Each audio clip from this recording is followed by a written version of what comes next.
China was very poor. We seem to have nothing, short of everything. I remember the coupons, quota. So each family has a quota for flour, for rice, for meat, and even nuts. For Spring Festival, Chinese New Year, we like to have those sunflower seeds and peanut. Even those sort of things, each family is allocated. You can't buy how much you want.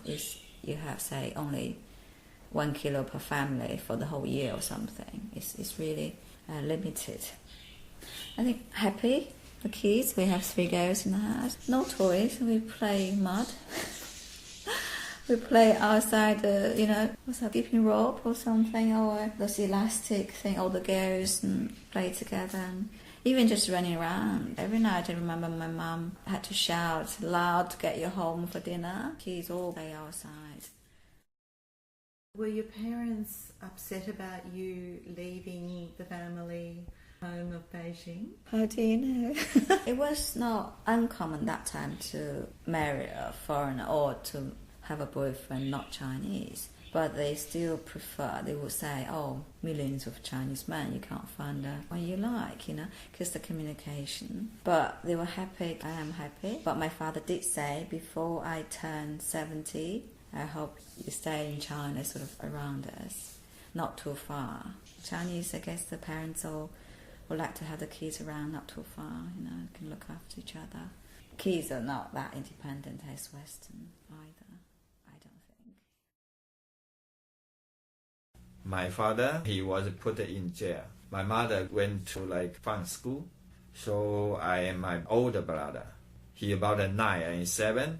We must live in ourselves. And my younger brother is sent to countryside. Cultural revolution is hard for us, but we still learn a lot of things. How to cooking.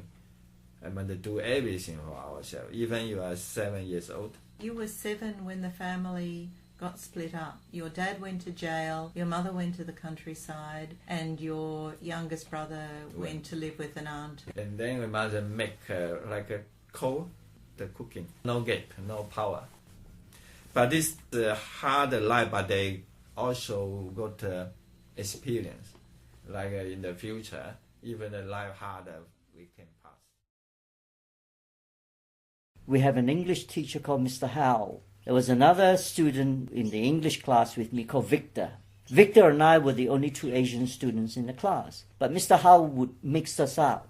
I recall many times when we were doing whatever questions, and Mr. Howe would look at me and call me Victor, and I would ignore him. And of course, Mr. Howe would realize that, oh my gosh, called the wrong guy. Now, there were only 2 of us, and Mr. Howe couldn't recognize between Victor and I. And we don't remotely look the same. But that's funny. It is actually quite funny. I personally have not experienced racism as what a lot of people may call racist, but I certainly have experienced uneducated teenagers who shout at us and say, "You Asians go home." But usually those are, in my observation, uneducated kids who don't know any better. At the workplace, no, never. It was more meritorious, not to say that I haven't heard friends or families perhaps thinking that their progress was hindered by racial prejudice.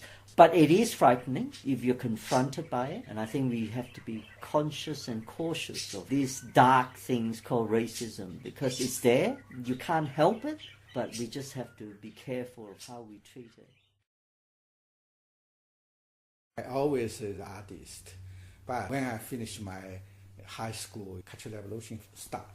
So, university. We also, soon after, we all sent to the countryside, so started the labor work. But in Chinese system, is always need people to do so-called propaganda work.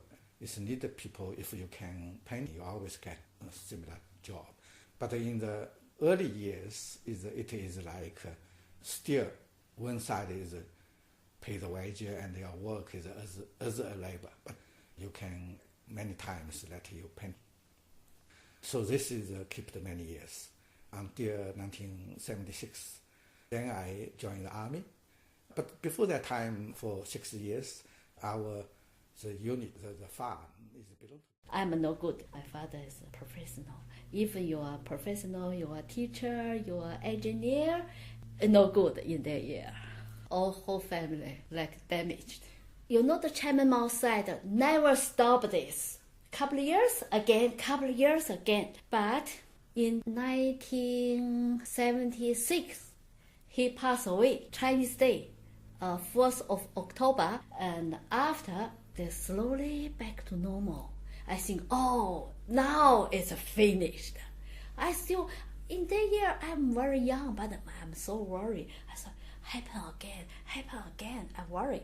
But now, after Chairman Mao died, he's died, I'm a cry. I think, wow, we are having good future. Why the Chairman Mao passed away? What we would do? Then, now I know.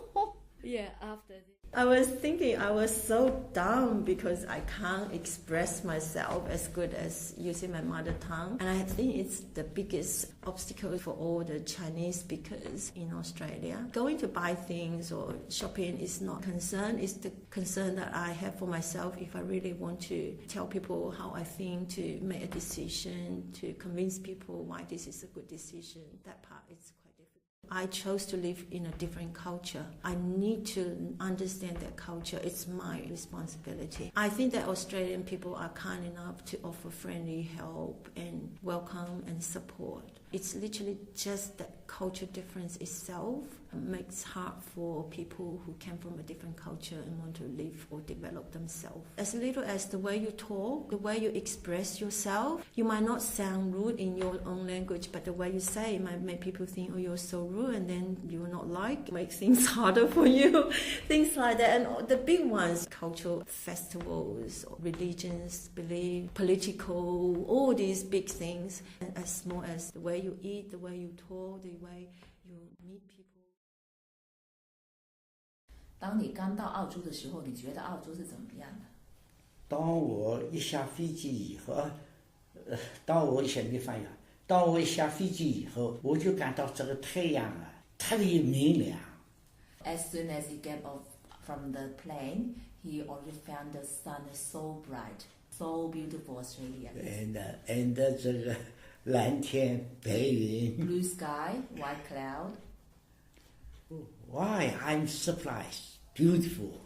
来到澳洲以后呢，感到澳洲这个水啊可以 drink。After came to Australia, you found that the tap water can be drink just directly, so quite surprised. 还有嘛，我这个邻居啊，这个邻居他非常有礼貌，看到我们总是微笑。所以我看到这个澳大利亚的人很有礼貌，感到。So the neighbors were so friendly and kind, always smile to him and good manners. Yes. So you think Australian people are very beautiful. Very, and say hello. So they always came to say hello and wave and then make you feel happy. Yeah. 当我出来的时候，因为这路不认识，所以我到外面去，我问路的时候，这里的澳大利亚的人，他们很乐意的来帮助我、指引我，甚至于他把我领到，把你碰到车上去，把他带过去。When he got lost in the way, asked the way to the Australian people, they're so friendly, tried to find out how to help him to get there, or even invite him to the car and drove him to the destination. Officially, I'm an Australian citizen, but I still have a lot of Chinese culture. Chinese culture is still very, very nice. So many years history. I'm very proud I'm a citizen of Australia. Very, very happy, very lucky. I'm very proud for my country. Even at the moment, Chinese already have a big change. Become more and more normal. Not that crazy time, but also I feel very lucky to be here. For me, it's most thing is my life experience. whatever how hard the time. That's a big reason why I come to Australia. This is my destiny. Yeah, my destiny. So I painting the bird is my destiny. Accidentally dropped me in the Bambina Avenue. That's a landscape from my window. So that's a painting. Why I didn't sold that, because I keep for myself. That's my story. As a person, you never know your destiny, how to manage you, but follow your destiny. And that's They've been here 3 times and they like this place. It's just that long traveling time that really stopped them from coming, and they're in their 80s now. So sometimes it's very sad. I know that for sure they won't be visiting me anymore because of health reason. And going back to the immigration, from the emotional side, is sad because my father always counting how many times he gonna see me, how many more times left. So it's a very, I won't use sad, but it's the fact that we have to accept that's how an immigrant life is like when they have old folks at home. So it makes sense. So if I go back once in 1.5 years, he just say, how many people can live up to 90, and he does the maths, and that kind of thing is funny and sad.